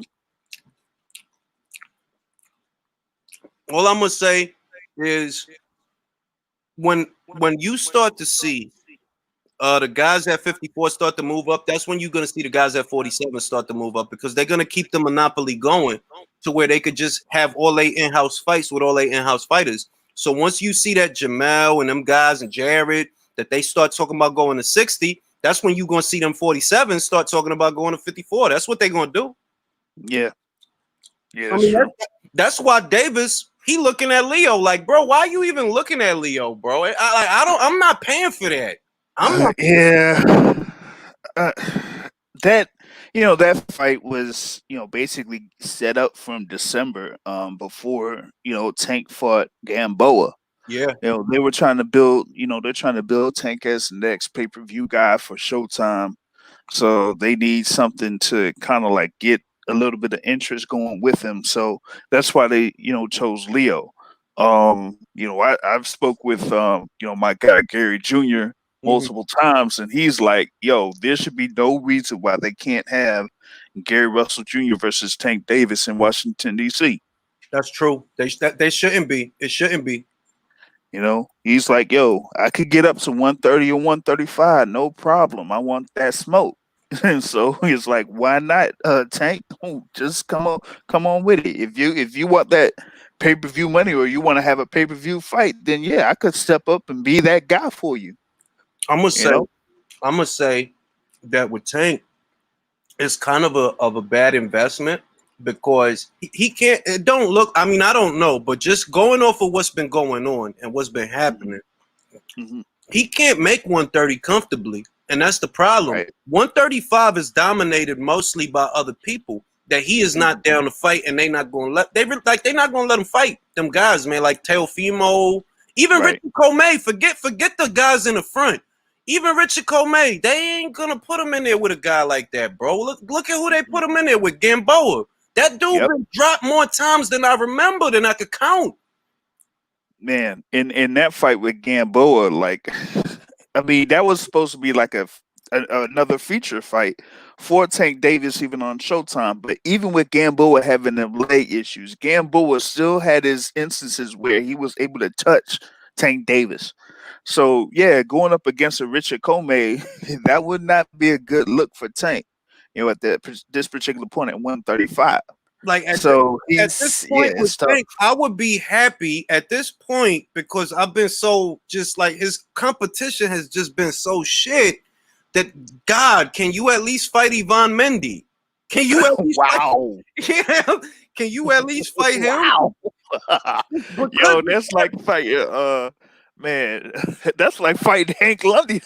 Yo, but that's how. Look, if you compare, could think about it like this: Ivan Mendy would be a more solid fight than most of the fights that Davis been having the last 2.5 years. So it's like, that's true. Can you just fight somebody from your weight that is somewhere in the top 15 at least? Like, I know you don't want to fight nobody in the damn top 10. Fight somebody from the top 15. Well, I don't know, like, if there's anybody that has a real name that he could fight. I mean, he would be ending up fighting like a James Tennyson's at lightweight. But what if he fought Cambosis if Cambosis beat Selby at lightweight? Ooh. Yeah, that would be all right, but because it's all right, I know they wouldn't make it. I know they wouldn't make it. Like they got him wrapped in shrink wrap, bro. Like they're not gonna let him near nobody or nothing. He is in the refrigerator under the Tupperware. Like they're not gonna let him do nothing with nobody. That's why like, even though he in a division that's a hot division that has a lot of good fighters in it, he ain't gonna do nothing with them, man. That's why when they was talking about that Devin Haney shit right there, Floyd is he's giving Devin Haney pointers. I'm like, Davis ain't got nothing to worry about because they was never gonna let you fight him. So whatever he learned from Floyd, he ain't never gonna get the chance to use it on you, bro. You fighting guys for 130. Well, and the thing with Tank is, like, Tank didn't really listen to Floyd that much, anyway, because he had his chance to go over and be at Mayweather's gym, but he was like, you know what, nah, I'm still good over in Baltimore. I'll still, be out there, and he got in trouble once again, after that. So it's like, why is he having an attitude about Devin Haney, training with Floyd Mayweather Jr. when Devin Haney's been around Mayweather gym since he was a little kid? That doesn't make no sense to me. No, it don't make sense to me neither, but it's because he's a petulant child. Like he's not really about his BI. Like he on his superstar shit. This is a good question. First, let me address JD. I have respect for multi-division champions as I have respect for champions who have a vast long reign. And I could respect. I could get on board with that too, JD. Like if you had a long reign, like 5, 6, but it gotta be good fighters though. That's the other thing. Because Terry Flanagan was a champion for a long time, but who did he fight, bro? Who did Terry Turbo fight? It's kind of. Chet Collins, did Norton beat Ali 1, 2, or 3 times? I mean, really, I've seen a lot of people say that Ali didn't really beat Norton, but that's one of them fights. I gotta watch it again. Yeah. That's was that second fight. Yeah, I don't know, man. That was a real close fight, man.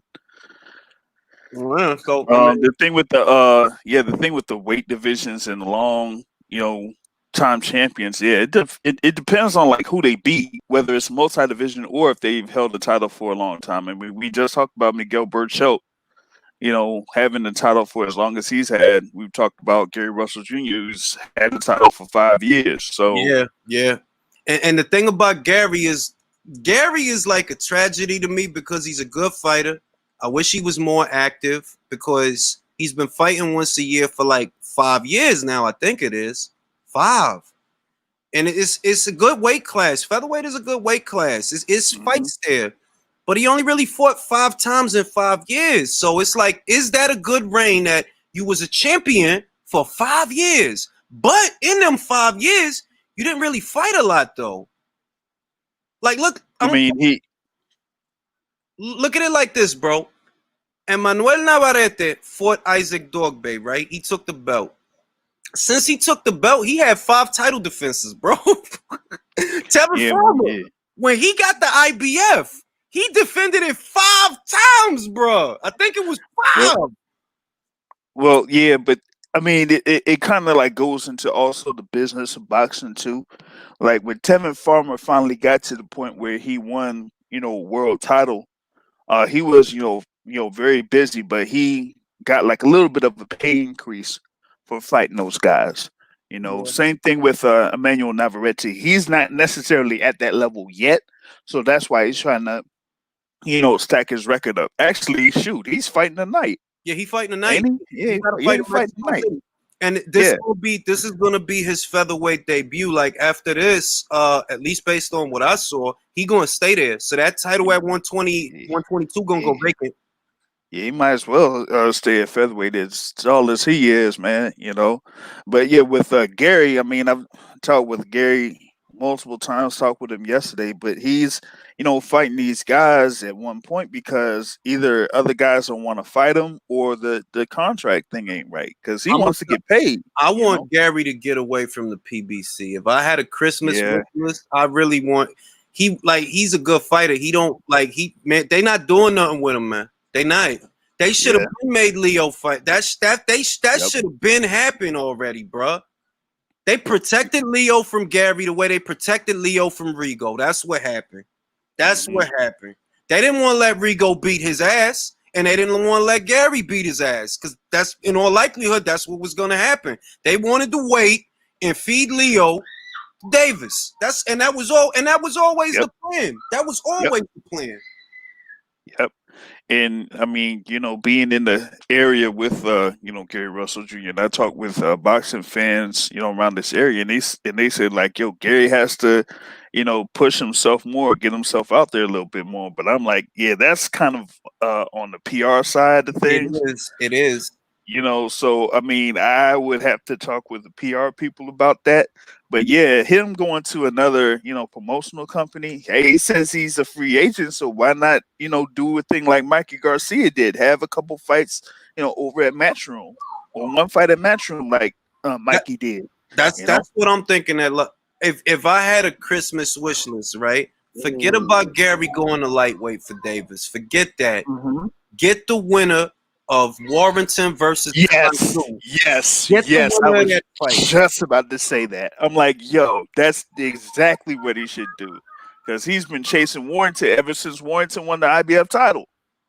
That You fight know? make way more sense to me than like why go up to be like I don't like the idea of a guy jumping up 2 weight class. I just don't like that, bro. I don't like no, don't do that, dog. You setting yourself up to fail. Sit tight, Mhm. sit right there, wait for the winner of that fight, and then call up Eddie. Be like, yo, Eddie, I know Yeah. you got bread. I know you got the bread for it. I'll cross over for one fight. Get me the winner of that Yep. fight. Yep. And I'll fight him on your platform. Yep. Yeah, Khalif. He was talking with Eddie Hearn when Hearn was at the MGM National Harbor. I think that was for the Haney fight that happened over there. So yeah, he's talked with Eddie Hearn a couple of times, but this is like a perfect time now since Josh Warrington signed with Matchroom Boxing. So after this fight between Warrington and Kanzu, then yeah, they should make that fight between Warrington and Gary Russell Jr. for that unification. And remember, Warrington himself said that he would rather fight Gary than Shakur because Gary's more established. It's a bigger name. It's a bigger scout. It's a bigger fight. So it ain't like they over there looking at you crazy like, nah, we don't want to deal with you. Nah, they saying they want to fight you. Go over there and call a bluff. Because why waste more time on Leo and Davis, bro? Why? Hmm. Yeah, yeah.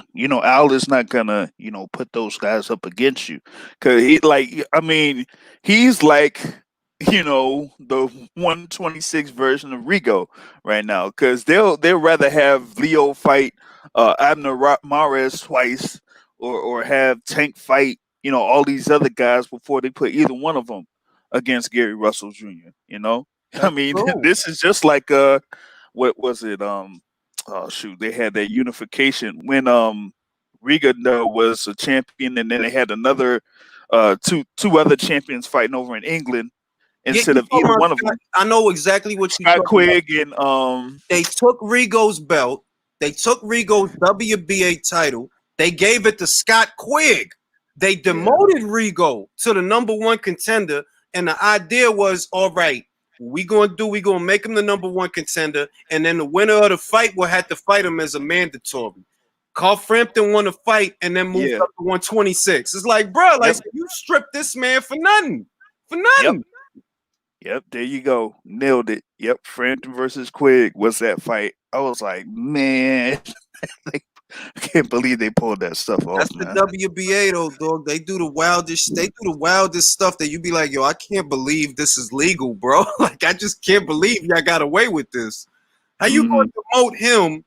Like, I can't believe they got away with that, dog. That's wild to me, man. Yeah. Yeah, WBA with their 50 world titles, they come up with those type of fights just so guys can avoid other fighters. So hey, exactly, that's the name of the game, bro. They got it ain't even just avoiding other fighters. It's also so they could get sanctioning fees by calling everybody a champion. If everybody's a champion, everybody has to pay. That's more people you could get sanctioning fees from. I'll tell you what. I know that this is far off, JD, right? But just let Kazuto Ioka get a fight in on Choco versus Estrada so that the American fight fans can know who he is, man. Let him get a fight. Let him have a fight. If you asking me what I would want to see, I would want to see Kazuto Ioka versus a tune-up guy on the undercard of Choco versus Estrada too. I know it's not gonna happen, but that's what I would want to see. Oh, jeez.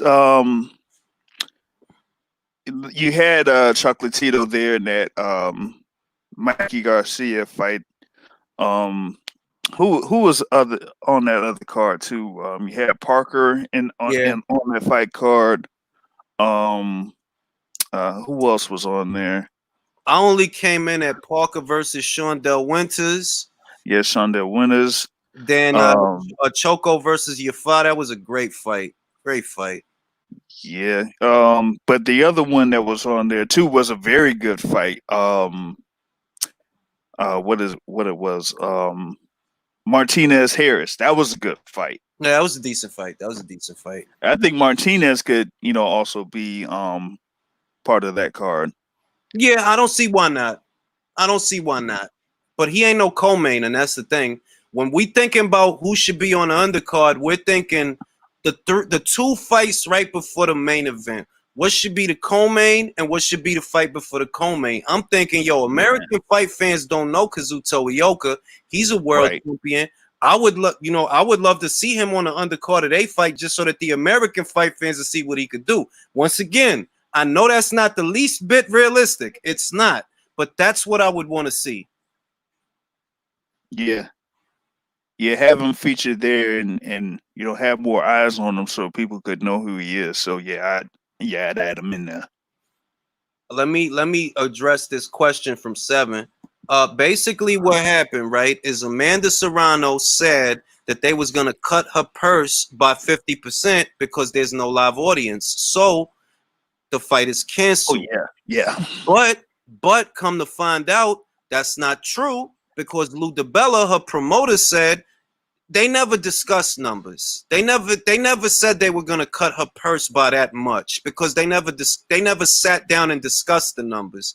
And what's really going on is she's going to be on a TV show on Telemundo, which is like an American Gladiator type show, and that's the real reason that the fight is off because she found another paycheck. That's basically what it looked like.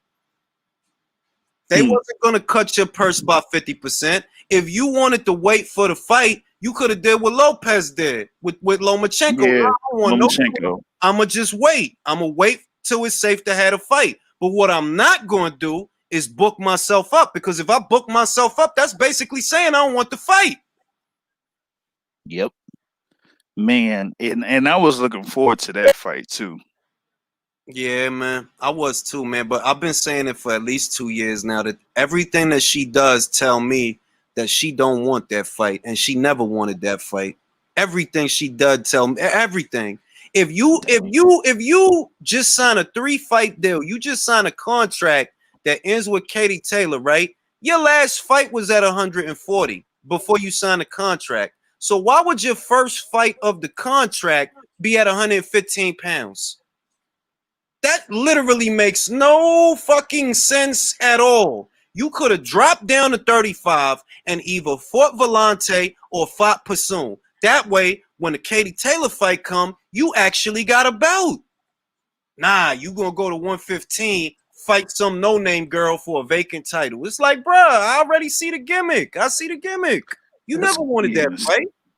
And that's crazy because that's like the Taylor fight is easily the biggest fight for Serrano, and a lot of people felt that Taylor didn't shouldn't have got the win against Person. So Taylor is still vulnerable for these fighters. So why not take that fight? But you know what the thing is, bro? The thing about, regardless of how you scored it, right? And I said this in at least 2 videos already, right? With Delphine Persoon, if you've seen her, if you knew of her, or if you didn't and you just realized what kind of fighter she is, right? You know what you're gonna get. She a pressure fighter through and through. Like, she's a pressure fighter. She beat Maiva Hamadouche. She beat Cristina Linardo too. She beat Erika Faria. So she has the resume that Amanda Serrano don't have, because for all them divisions that Amanda fought in, right? And all them vacant belts that she picked up, her resume is wild thin. I'm telling you, it's wild thin. It's not a lot of good girls on there. If you've been fighting anywhere from 140 to 115, where is Barbie Juarez? Where is Daniela Bermudez? Where are these names? Because it ain't like it's plenty of good fighters between 140 and 115, and you ain't fight none of them. Yep. The best name on her resume, God bless her, is Heather Hardy at 126. And Heather's a good fighter. It's not that she's not, but beating Heather, that ain't got nothing to do with no Katie Taylor, man. That's a different kettle of fish.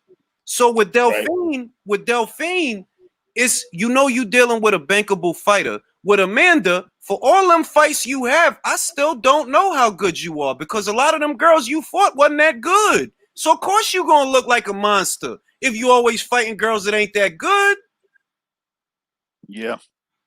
Yep.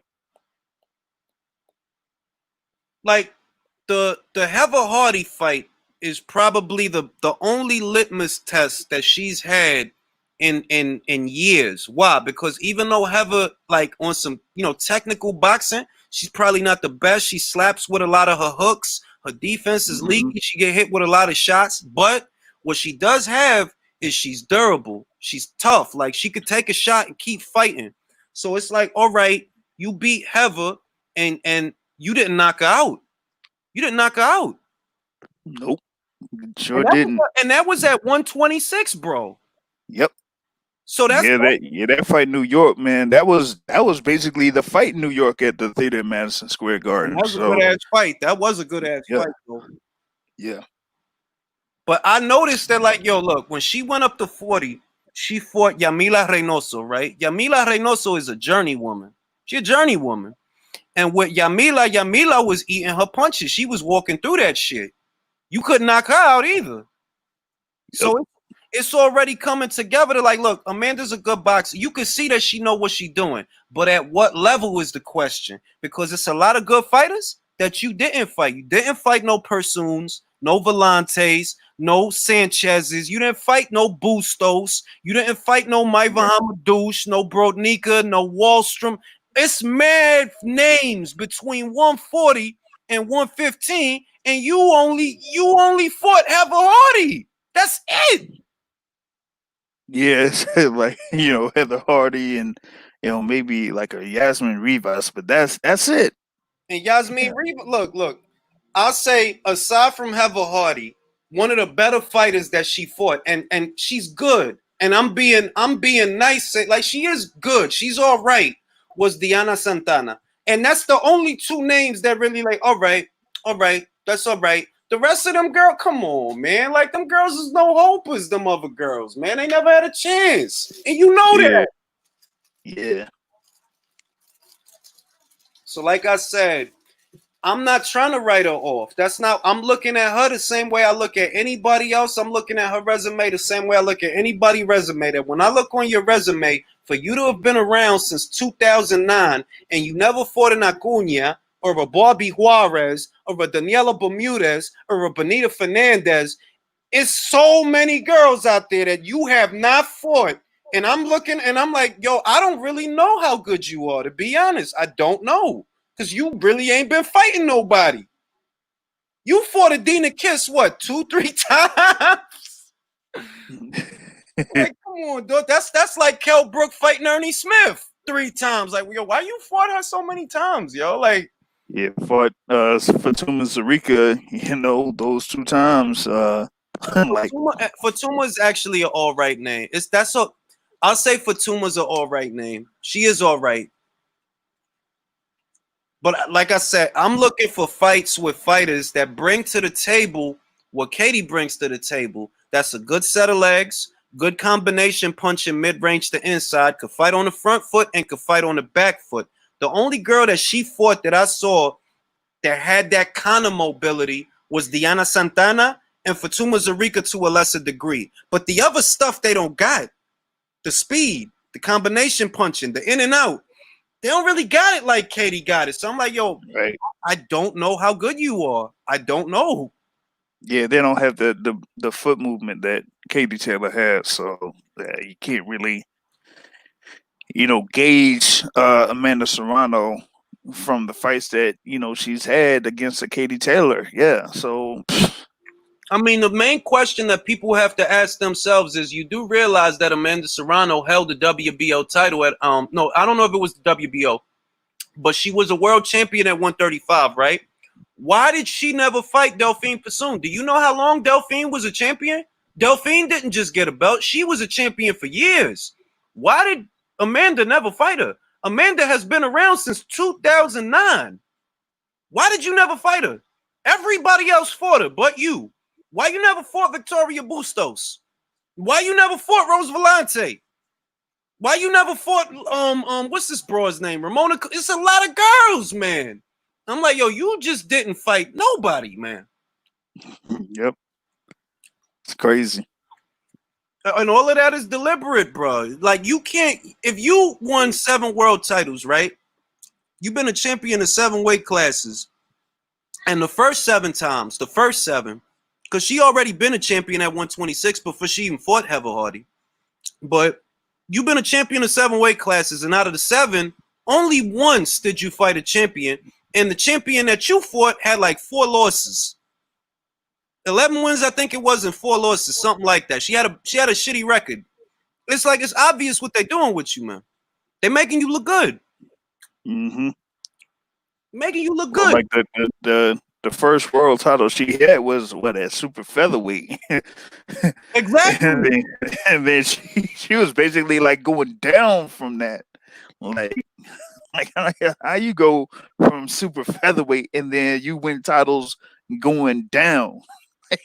and then acting like she the Pacquiao with the shit. Yo, Pacquiao went up, up, up, and away. That's where he went. He went up, up, up, up, up, up, up, and back down. You went down, down, up, down, down, down. She did the shit for yeah. Remember Street Fighter? For the Contra. Nah, that's that what up L down RYP. That's what Street Fighter is. I thought you were gonna say up, up, down, down, left, right, BA start. That's what Ronda did, yo. Like, dang. Word, B. I'm like, yo, I never seen nobody do it like that before. And then you doing it, and I'm gonna say, if you was doing it for big fights, like, all right, I'm gonna come down for Barbie, and I'm gonna come down for Tigresa Cunha, and then I'm gonna go up for Eva Wallstrom or Maiva Hamadouche. I couldn't complain about that because then you going for the big fights wherever the big fights is. But none of those belts that she won was big fight. None of them. The biggest one was Heather Hardy. Yeah, that's kind of, well, even though like Shields is kind of like would be the bigger name regardless. Like, even when she goes from middleweight to super welterweight or whatever it is, she's trying to get the biggest names that are out there within those weight classes. But here with Serrano, nope, I like that. That's why you can't. That's why, like, with Clarissa's the example of how you do it, because Clarissa, she only had like a handful of fights, like I think like 2. She fought Nikki Adler, who was undefeated and a champion. She fought Tori Nelson, who was undefeated. She moved down, and she eventually fights Christina Hammer, unified champion. Well, she wasn't unified when they fought, but you know the politics that they took the belt, yada yada yada. But she was still an undefeated champion. So you can't say that Clarissa is just moving down to pick up whatever. Like, nah, if it's somebody to fight, she'll fight him. If it's somebody to fight, Amanda, you skipped mad girls, bro, to fight for belts nobody was holding. That like, come on now, that's not the same thing. Every belt Katie got, she had to take from somebody. Every belt. Yeah, like, jeez, like how many vacant belts? 1, 2, 3. It's like 7. It's like 6. It's like 6 out of the 7. Oh yeah. I was like Katie had to fight Bustos for the IBF, Volante for the WBO, Sanchez for the WBA, Persoon for the WBC, then Medusa for the WBO at 140. Every belt she got, she had to fight a champion to get it. It wasn't no opportunistic shit going on. Right. Yeah, all of those fighters were champions and established champions at that. So that's why I say that, like, I'm not trying to be critical, but my honest opinion, I literally don't know how good she is, Amanda. I don't know how good you are or aren't, because your resume kind of look like Wilder shit. The only difference is that you move up and down in weight, but a lot of these fighters, they wasn't it. The fighters that you was fight, they wasn't it. Mm-hmm. True.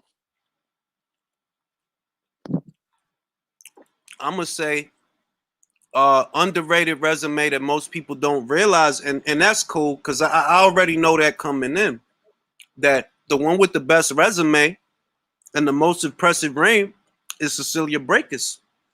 Yep. They not touching her. Katie not touching her. Not yet.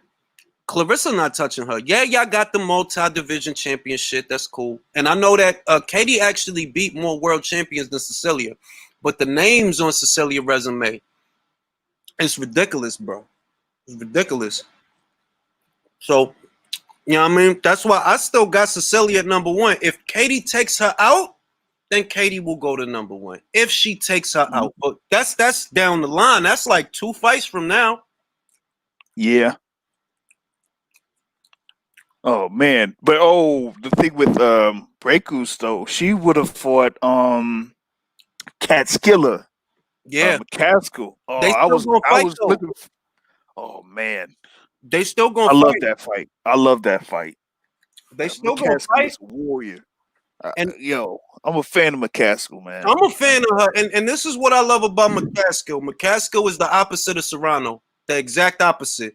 When McCaskill wanted that fight, she was calling her out for the fight. She got the fight. No bitching, no crying, no moaning, no entitlement, because what she wanted the fight. She got the fight. Yep.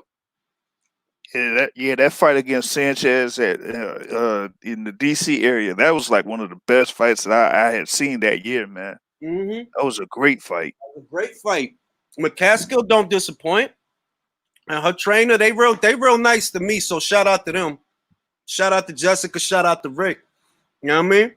And they don't disappoint. And you see that, like, look, the pandemic affected everybody's fight, right? Everybody's fight. It affected everything that everybody had going on. But you never saw Jessica talking about, the fight is canceled because I might have to take a pay cut.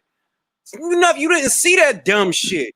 So I'm like, why is Amanda talking about the fight canceled? Why don't you just wait? If you don't want to take a pay cut, I understand that. It's a big fight, so I dig it. But just wait. Wait it out. And that thing with McCaskill and Brækhus, that was going to be part of a pretty good card at MGM National Harbor, man. I was looking forward to that card, and that main event is now out the window too. Yeah, in Hooker versus Prograis. So I'm like, God, dog, man, like that was going to be a good ass fight too, man. That was. That was, man. I was like, yeah, I was looking forward to that card, but man, shoot, yeah, that's out the window now because you got that, and then yeah, Hooker and Prograis couldn't even agree on a weight or Well, agree it's on more. money or whatever the hell that thing Did was, you man. see the Hooker? Did you see the Hooker versus LePierre fight? Yeah, I saw that one, You man, can and see that something was wrong with Maurice in that fight, and I think it's that, like, yo, from that point on, he probably was not making that weight healthy because he yeah, just looked sluggish and lethargic in that fight. yeah, and yeah, he had that interview with Eddie Hearn a couple months ago. But man, he's big, man. He gets up there, man. Like 160, 164. He gets up there. So he Yeah, has to come down to from that to 147 and they were trying to get him to 143. Nah, he ain't gonna make that. Ain't no way. yeah. It wasn't like the funny shit is there was still a chance, even if everything wouldn't have got shut down, it was still a chance that he would have blew that weight. Yeah. It was He still would a chance. yep. Yeah, he would have blew that. So yeah, he could forget about that fight. That's why Prograis had called out AB for that 10 million. I'm like, oh boy. Well, look, Prograis has more options Yeah. than they, he really like than Yeah. Hooker. He got way more because Hooker. I don't know who you gonna fight at 147, bro. You better call Blair Cobbs. Like, They can call up nah, he could probably fight Vargas. Maybe not, get him Vargas, but I don't know, not man. Vargas gonna go to 54, bro. I Oh think yeah. already going back to Yeah, I think he 54. already did. Yeah, I think he already did go up to 54. Shoot. Yeah, Hooker ain't got that many options, man. That's what I'm saying. Yo, Like, I had hinted actually I hinted Austin Trout. I said, hey Trout, why don't you go ahead and fight Maurice Hooker at 147, man? they You might as know? well, dog. Because it's like, bro, 147 is the PBC. They monopolize most of the action there. So unless Yeah. you go into that side of the street, I don't know who you gonna fight. Besputin, Black Cobbs, probably like Samuel Vargas. Is not even Samuel Vargas because he about to fight Virgil Ortiz in the summer later this summer. Yeah, I don't. They better call Phil Greco if he didn't retire. Yeah, Loco. Yeah, man. If he Yeah, didn't like call him retire, up. they better call him. Anyway, man, it's been a pleasure, man. Oh yeah, no doubt, bro. All right, catch y'all on the next live, man.